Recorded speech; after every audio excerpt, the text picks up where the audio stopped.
Have you ever met someone where the connection feels instantaneous? They're charismatic, they're attentive, and they make you feel like the only person in the world. They hang on your every word, agree with all your opinions, and praise you in ways that feel deeply personal. It can feel like a fairy tale, almost too good to be true. But what if that incredible charm isn't a sign of a perfect match, but a carefully used tool of manipulation? This initial charm is a tactic many narcissists use to draw you in. In this video, we're going to break down the truth behind their charming facade and expose the manipulative patterns it so often hides. Narcissists can be masters of impression management. They build a careful image of confidence, success, and charisma.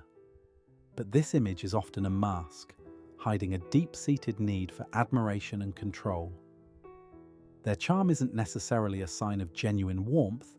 It functions as a strategic tool to gain emotional leverage, secure your dependency, and ultimately serve their own needs. So today, we're pulling back the curtain. We'll explore the 5 primary tactics narcissists use to weaponize their charm, understand the psychology driving this behavior, and most importantly, learn to recognize the red flags so you can protect yourself. Let's start with the first and most powerful tool in the narcissist's arsenal, a tactic called love bombing. This isn't just flattery, it's an overwhelming flood of affection, attention, and adoration that happens very early in a relationship. They might text you constantly, shower you with gifts, and tell you how perfect you are, making you feel like you've finally found your soulmate. This phase, known as idealization, is designed to be intoxicating. The narcissist mirrors your desires and dreams, creating the illusion of a deep, almost perfect connection. They make you feel seen and valued in a way you might have never experienced before. As one survivor put it, "I'd never been adored and idealized before and was totally sucked in." But this level of intensity is a huge red flag. Healthy relationships build over time. They don't usually start at a fever pitch. During the love bombing phase, the goal is to create a powerful emotional bond and a sense of dependency, fast. Your positive reactions feed their ego and reinforce their inflated sense of self-worth. They are getting you emotionally hooked so that when the mask inevitably starts to slip, you're already too invested to leave easily. That charm is a down payment on future control. Once the narcissist feels you're secured, that constant charm begins to flicker. It often gets replaced with a far more insidious tactic: gaslighting. Gaslighting is a form of psychological manipulation where the narcissist intentionally distorts reality, making you question your own memory, perception, and even your sanity. It usually starts small.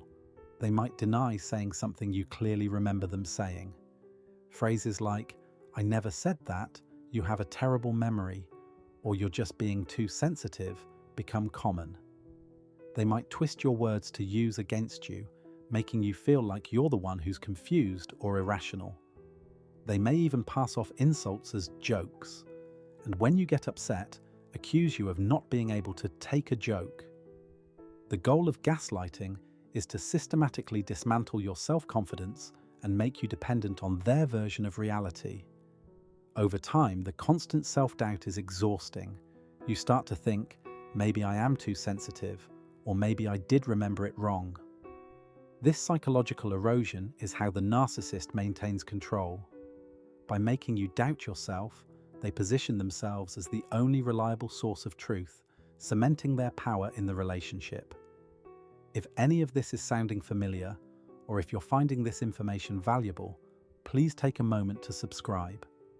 Our goal here is to shed light on these complex behaviors to help foster understanding and healing.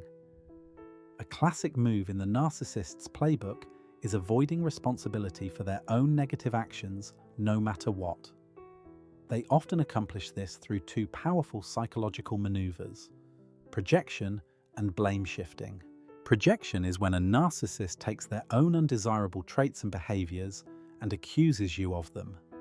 For example, a narcissist who is lying or cheating might constantly accuse you of being dishonest or unfaithful. This does two things. First, it deflects their own guilt and shame, letting them maintain their perfect self-image. Second, it keeps you on the defensive, so busy protecting yourself from false accusations that you don't have the energy to question their behavior. This leads directly to blame shifting. When a problem comes up, a narcissist will almost never accept responsibility. Instead, they'll expertly twist the situation to make it your fault. They might say things like, "You made me do it," or "I wouldn't have gotten so angry if you hadn't." This tactic can be incredibly confusing and emotionally damaging. You might even find yourself apologizing for things you didn't do just to keep the peace. This is a core part of their manipulation, designed to make you feel responsible for their emotions and actions. A narcissist doesn't just maintain control by manipulating you, but also by manipulating the people around you. Two of the most common ways they do this are through triangulation and smear campaigns. Triangulation is when they bring a third person into your relationship dynamic to create jealousy, competition, and insecurity. This person could be an ex, a friend, or even a family member. The narcissist might constantly compare you to them, praise them in front of you, or confide in them about your relationship problems. This is designed to put you in a constant state of anxiety, fighting for the narcissist's attention, which is exactly where they want you. Alongside this, they often launch smear campaigns to isolate you from your support system. They'll subtly, or sometimes not so subtly, spread lies about you to friends and family. They might portray you as unstable, irrational, or abusive, often projecting their own behaviors onto you. This tactic is incredibly destructive because it can cut you off from the very people who could offer you a reality check. Isolated, with your reputation damaged, you can become even more dependent on the narcissist, trapped in the world they've created. That charming facade can't last forever. The narcissistic abuse cycle often follows a predictable, painful pattern: idealization, devaluation, and discard. We've already talked about idealization. That's the love bombing phase. The next phase is devaluation. Once the narcissist feels confident you're attached, the adoring charm gets withdrawn and is replaced with criticism, contempt, and neglect. The very things they once praised you for now become sources of irritation. They might criticize your looks, your intelligence, or your choices, slowly chipping away at your self-esteem. This jarring shift from idealization to devaluation creates intense confusion, leaving you desperate to regain their approval and get back to the good old days. Finally, when the narcissist has either drained you of energy or found a new source of supply, they move to the discard phase. This can be a sudden and brutal abandonment, often with no explanation, leaving you feeling devastated. But the cycle often doesn't end there. If the narcissist senses you're moving on, they may try to hoover you back in. This is when the charm suddenly reappears. You'll get apologetic texts, grand promises of change, and a new round of love bombing designed to suck you back into the cycle. This cruel push and pull is the ultimate display of their need for control. So how do you protect yourself? Recognizing these tactics is the first and most critical step. Here are a few key strategies to keep in mind. First, be cautious of relationships that feel too much too soon. Overwhelming affection at the very beginning is a major sign of love bombing. Genuine connection takes time.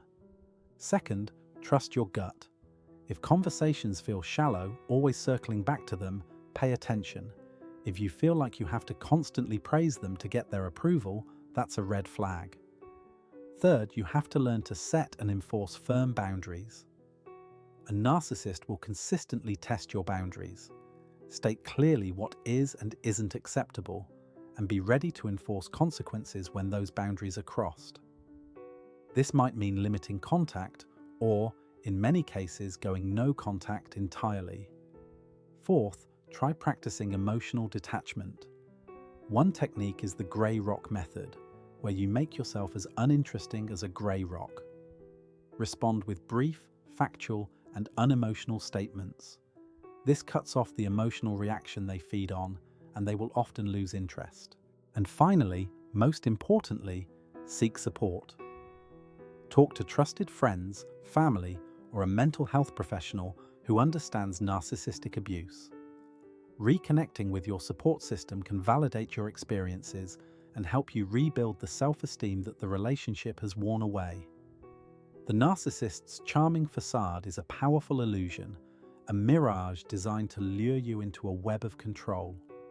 It's a performance, and behind the curtain is often a person driven by a fragile ego and an insatiable need for validation.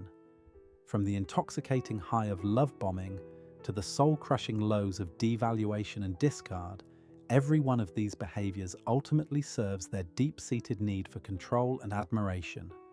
Understanding this isn't about placing blame, it's about reclaiming your power. When you can see the charm for the tool it is, you're no longer a victim of it. You can recognize the red flags, trust your own intuition, and make choices that protect your emotional well-being. If you've gone through this, please know that you are not alone, and it was not your fault. Healing is absolutely possible, and it starts with the knowledge that you deserve a relationship built on genuine respect, empathy, and authentic connection, not a performance. Thank you for watching. If this video was helpful, please consider sharing it with someone who might need to hear this message. I also encourage you to share your own insights in the comments below. Building a community around this is one of the best ways we can support each other.